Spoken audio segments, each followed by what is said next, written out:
What all can vehicles run on? सो अगर आप बाहर जाके देखते हैं तो आपको कई कई अलग-अलग तरीके के व्हीकल्स दिख जाएँगे। स्टार्टिंग फ्रॉम डीज़ल जो कि ट्रक्स एंड बसेस यूज़ करती हैं एंड पेट्रोल जो कि हमारी कार्स यूज़ करती हैं। We have CNG, we have LPG. अच्छा, अगर इन दोनों के अलावा और बाहर देखें दुनिया में तो there is a rising trend in electric cars. Electric cars आपके घर के इलेक्ट्रिक आउटलेट से चार्ज हो जाती हैं। अच्छा, there's also some trend in hydrogen cars. Hydrogen powered cars भी मार्केट में आ रहे हैं। So these all are the different ways we can run vehicles in the future. What kinds of problems will we face if the number of vehicles keep on increasing? For example, more traffic on the road. Talk to your elders and write about it. So what I think is not just more traffic on the road, ये तो एक बात है ही, इसके साथ साथ आ जाएगा मोर noise pollution. Road के पास रहना मुश्किल हो जाएगा, इवन आज के दिन भी ये चीज़ मुश्किल ही है। इसके अलावा एयर पोल्यूशन अगर कंटिन्यू होती है, अगर हम लोग कंट्रोल नहीं कर पाते हमारे कार्स को या इलेक्ट्रिक में कन्वर्ट नहीं कर पाते तो एयर पोल्यूशन बढ़ने वाला है ना? और क्या चीज़ें बढ़ेंगी? आप कहीं एक जगह से दूसरी जगह जाना ही प्रेफर नहीं करोगे, ट्रैवलिंग टाइम्स विल इंक्रीज़ क्योंकि ट्रैफिक ज़्यादा होता है तो स्लो भी चलता है। ट्रैवलिंग टाइम्स बढ़ सकते हैं, ट्रैफिक जैम्स की सिचुएशंस बढ़ सकती हैं, है ना? तो ये सारी चीज़ें हो सकती हैं अगर ट्रैफिक बढ़ता चला जाए और उसके हिसाब से हम लोग अपने रोड्स को और अपनी सिटीज़ को एडजस्ट ना करें। Manju said, "Why doesn't everyone use a bus? What do you think? Why don't people travel by buses?" There are many reasons. First of all, आप अगर cities like मुंबई, बैंगलोर, दिल्ली में जाओगे तो buses are mostly packed, पूरी की पूरी भरी होती हैं। आपको खड़े होके जाना पड़ता है। तो टेक्निकली देखा जाए तो there are more people, we require more buses, है ना? फिर बसेस की सर्विस की बात करें या क्वालिटी की बात करें तो वो भी बहुत अच्छी नहीं है हमारे कंट्री में। बाहर बाहर की कंट्रीज इस चीज़ को इम्प्रूव कर चुकी हैं कुछ कंट्रीज, पर हमारी कंट्री में quality is very poor, service is very poor, है ना? और क्या सिचुएशन हो जाती है, आपको फ्रीडम नहीं होती, आपकी फ्रीडम छिन जाती है, फ्रीडम ऑफ टाइम। आप कितने बजे घर से निकल रहे हो, कितने बजे ऑफिस से निकल रहे हो, आपको बस के हिसाब से अपने आप को एडजस्ट करना पड़ेगा।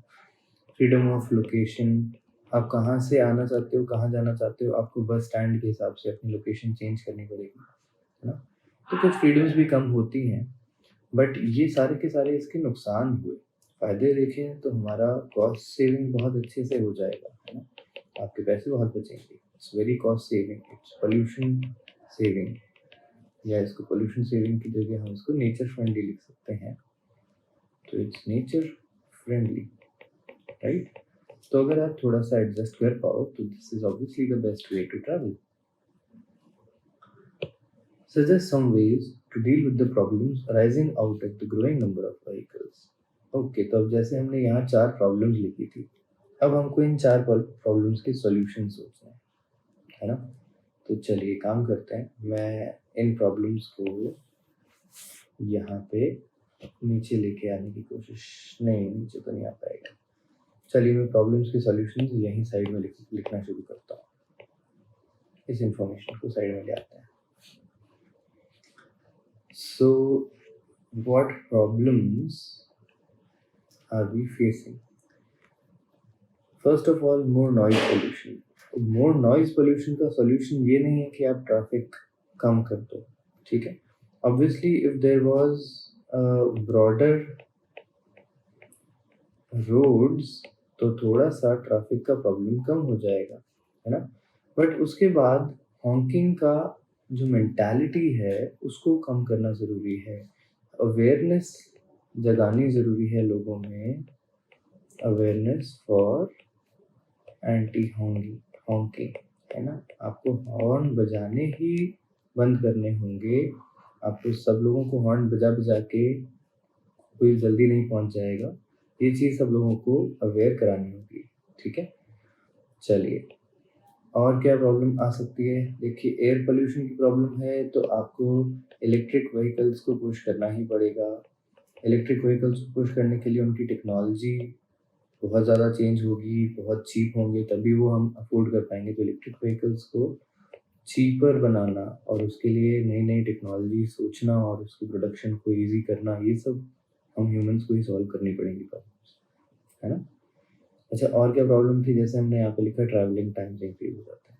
तो ट्रैवलिंग टाइम डिक्रीज़ होने का भी ब्रॉडर रोड्स का ही मेरे को लगता है सॉल्यूशन रहेगा, and same goes with traffic jams. तो ये ट्रैवलिंग टाइम्स और ट्रैफिक जैम्स दोनों ब्रॉडर स्ट्रीट्स की वजह से थोड़े से सॉल्व हो सकते हैं। इसके अलावा जैसे एक अमेरिका में कंपनी है द बोरिंग कंपनी, जो कि अंडरग्राउंड टनल्स बना रहे हैं एक सिटी के अक्रॉस ट्रैवल करने के लिए। अंडरग्राउंड टनल्स एज रोड्स, एक ये ऑप्शन फ्यूचर फ्रेंडली है। ऑब्वियसली लोगों को बहुत जल्दी इसमें ट्रैवल करने मिल जाएगा। And same thing goes with flyover, जो हमारी सिटी में कुछ स्ट्रीट्स के ऊपर एक एक्स्ट्रा रोड हमको प्रोवाइड कर देते हैं जहाँ पे ज़रूरत होती है, या कुछ जंक्शंस जो चौक चौराहे होते हैं हमारे, उनके अक्रॉस आपको एक रोड फ्री मिल जाती है। तो फ्लाईओवर्स या सबवेज, टनल्स, ये सारी चीज़ें इवेंचुअली क्या करेंगी? ये सारी चीज़ें आपकी ट्रैफिक को कम करेंगी। ब्रिजेस, तो मुंबई में जैसे अभी बांद्रा वर्ली ब्रिज बना है, तो ये ब्रिज क्या करता है? ये ब्रिज बहुत बड़े 2 एरियाज़ को, जो कि सी से सेपरेटेड थे, इस तरीके से अगर 2 एरियाज़ हैं आपके और यहाँ पे आपका वाटर है, पूरा सी है, तो इन दोनों को वो कनेक्ट कर देता है। तो जो ट्रैफिक को घूम के ऐसे जाना पड़ता था, अब वो सीधा इससे जा सकता है। तो ट्रैवलिंग टाइम्स कम हो गए, ट्रैफिक जैम्स कम हो गए, है ना? तो ये सारी चीज़ें, bridges and all this infrastructure will obviously be able to help us in the future, है ना भाई? चलिए, यहाँ पे लैंड भी लिख देता हूँ। ओके, नेक्स्ट है what are the benefits if we switch off the engine of the vehicle at the red light on the road. Benefits इसके बड़े सिंपल से हैं, हम यहाँ साइड में इसको लिख सकते हैं। एक बेनिफिट है हमारा फ्यूल सेविंग, एक बेनिफिट है हमारा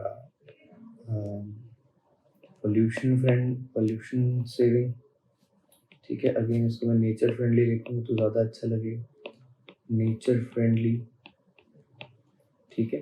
फ्यूल सेविंग का सीधा सा मतलब है कि इट इज़ कॉस्ट सेविंग, तो हमारे कुछ पैसे ही बचेंगे अगर हम इस चीज़ को लेके आए तो, है ना? और नॉइज़ भी थोड़ी सी कम हो जाएगी, नॉइज़ डिक्रीजेस, तो ये भी इसका एक फ़ायदा गिना जा सकता है ना? देखो, जब नेचर फ्रेंडली की बात करते हो तो इसमें ना सिर्फ पोल्यूशन बट हीट भी आ जाती है। तो नेचर सेविंग के लिए भी मैं ऐसे लिख सकता हूँ, इसको नीचे ले आता हूँ पॉइंट को, अरे नहीं आएगा, ये नीचे नहीं आएगा। नेचर फ्रेंडली के लिए हम ऐसे भी लिख सकते हैं कि heat and smoke are reduced. Alright, चलिए आगे चलें।